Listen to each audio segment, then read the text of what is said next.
কিছু করে কী লাভ বা কী উপকারিতা অথবা কী সুবিধা, এই ধরনের কথাগুলো আমরা ইংরেজিতে কীভাবে বলবো? আমরা একটা ছোট্ট স্ট্রাকচার দিয়ে এই কথাগুলি বলতে পারি।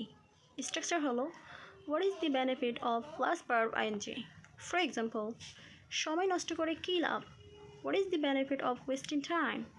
সময় নষ্ট করে লাভ নাই। There is no benefit of wasting time. বিদেশে গিয়ে কী লাভ? What is the benefit of going abroad? বিদেশে গিয়ে লাভ নাই। There is no benefit of going abroad. আমার দিকে তাকিয়ে কী লাভ? What is the benefit of looking at me? আমার দিকে তাকিয়ে লাভ নাই। There is no benefit of looking at me. মানুষকে ভালোবেসে কী লাভ? What is the benefit of loving people? মানুষকে ভালোবেসে লাভ নেই। There is no benefit of loving people. টাকা অর্জন করে কী লাভ? What is the benefit of earning money? টাকা অর্জন করে লাভ নেই। There is no benefit of earning money.